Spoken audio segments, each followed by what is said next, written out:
औज़ुबिल्लाहिमिनश्शैतानिर्रजीम बिस्मिल्लाहिर्रहमानिर्रहीम। अस्सलाम वालेकुम नाज़रीन, आप देख रहे हैं current affair with Suhail Abbasi. मैं सुहेल अब्बासी।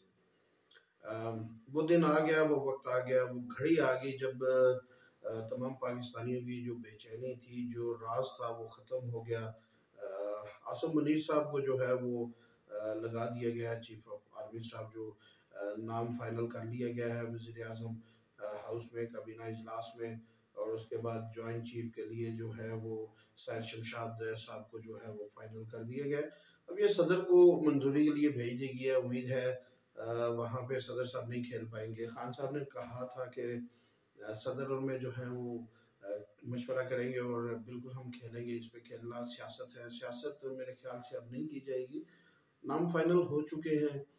अभी कल जो चीफ ऑफ आर्मी स्टाफ थे उन्होंने बड़ी खुल के बातें की थी और ये बातें वही थी कि जितनी भी सियासी जमातें हैं उनको खूब उन्होंने लताड़ा था।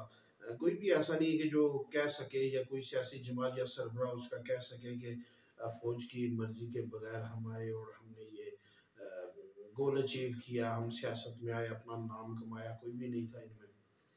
सारे ही वक्तन फवक्तन जो है वो आर्मी से मदद लेते रहे और उन्हीं की मदद से वो आते रहे, इक़्तिदार पे रहे, अवाम पे हुक्मरानी की उन्होंने। और एक वक्त था कि पाकिस्तान जो है वो दुनिया को कर्जे देने के काबिल था। फिर वही पाकिस्तान है कि दुनिया से कर्जे लेने के काबिल बन गया। उसमें आर्मी का भी अमल दखल उतना ही है जितना सियासतदानों का है।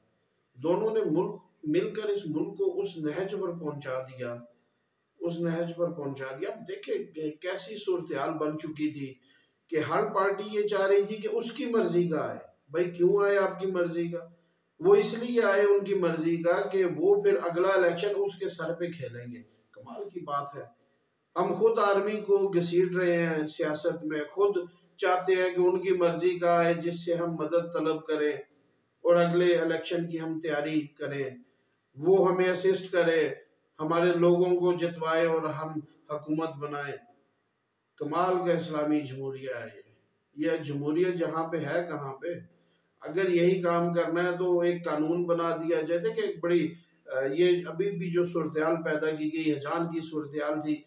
आप देखें कि जब सुप्रीम कोर्ट ने कहा था कि एक्सटेंशन के मामले में जो क्लियर कानून नहीं है वो बनाया जाए, तो जब ये कानून बना रहे थे तो उस वक्त ये कानून क्यों नहीं बना दिया गया कि जो सीनियरिटी लिस्ट में पहले नंबर पे होगा वो पाकिस्तान का आर्मी चीफ होगा, जो दूसरे नंबर पे होगा वो ज्वाइंट चीफ हो जाएगा। बड़ी सादा सी बात थी। तमाम जो यहाँ पर जमातें हैं वो इस पे मुत्तफिक हो जाती, कानून बना देते, लेकिन नहीं बनाया गया, जानबूझ के नहीं बनाया गया, क्योंकि हर एक चाहता है कि उसकी मर्जी का आए। अब खान साहब बिल्कुल स्टेज पे तैयार होंगे, 26 को उनका प्रोग्राम है और उन्होंने यही बात कहनी है कि मुझे मालूम था कि इसी को लगाना चाह रहे हैं और ये फिर मिलके सारे खेलेंगे। खान साहब आप भी तो खेल रहे थे, इससे पहले भी तो सारे खेल रहे थे, अब भी खेलेंगे। होने तो यही कुछ जा रहा है ना। अब देखें कि हमारे मुल्क में इस्टेब्लिशमेंट के बगैर कोई सियासतदान नहीं चल सकता। अवामी राय कहाँ गई? अवाम किसको वोट डालेंगे और वोट क्या उसको पड़ेगा भी कि नहीं पड़ेगा? मियाँ साहब वोट को इज्जत दो, वो कहाँ है?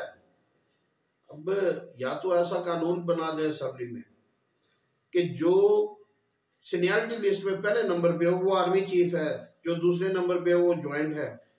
तो बड़ी आसान सी बात है, ये कैफियत ही खत्म हो जाएगी। सबको पता होगा अगला कौन आ रहा है।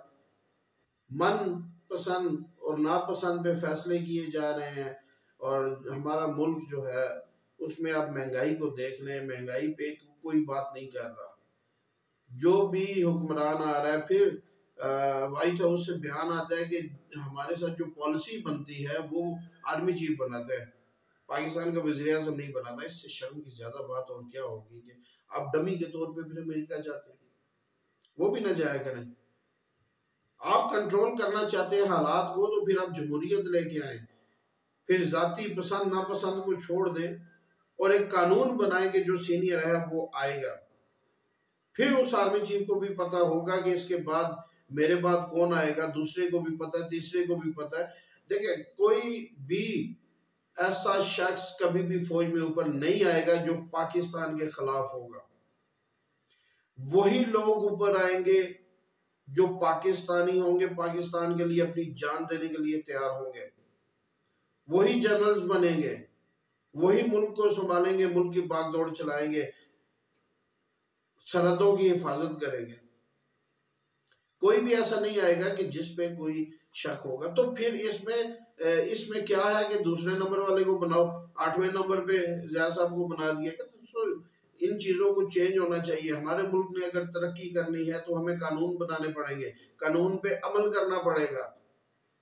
अब आप सड़कों पे मत खेलें, आप असम्बलियों में खेलें, वहां पे ऐसे कानून बनाए कि अवाम सड़कों पे ना आ सके। ये मनपसंद और इस तरह का खेल जो है हमें नहीं खेलना चाहिए। बड़े मेच्योर सियासतदान है फौज ने बनाए हुए हैं पाकिस्तान में, किसकी तारीफ करें और किसकी न करें। हर एक सियासतदान जो है वो एस्टेब्लिशमेंट का मोहरा बन के काम करता रहा, उनके नीचे काम करता रहा, उनसे डिक्टेशन लेता रहा। आने वाला क्या नहीं लेगा, इस बात की क्या गारंटी होगी। अभी चीफ साहब ने कहा कि आइंदा फौज नहीं लेगी, ये बात तो अरसा दराज से हम भी सुनते आ रहे हैं हर प्रेस कॉन्फ्रेंस में कि फौज का सियासत से कोई ताल्लुक नहीं। ये तो कल आपने बताया कि जी ये फौज का आप सियासत से कोई ताल्लुक नहीं, तो उससे पहले जो बयान आते रहे उनको किस खाते में हम लेंगे। तो ये फौज से सियासत को निकाला जाए और पाकिस्तान को तरक्की के राह पे डाला जाए। फौज हमारी अजीम कौम है, अजीम फौज है जिस पे कौम नाज करती है और पूरी दुनिया मानती है कि पाकिस्तान की फौज एक बहादुर जांबाज फौज है। वो जान देने से पीछे नहीं हटते। तो हमें अपनी फौज की इज्जत करनी है और करवानी है। सियासत को अलग रखना है। जो सियासतदान अवाम के वोटों से आए वो बिल्कुल जीत के असम्बली में जाए और पाकिस्तान के लिए काम करे।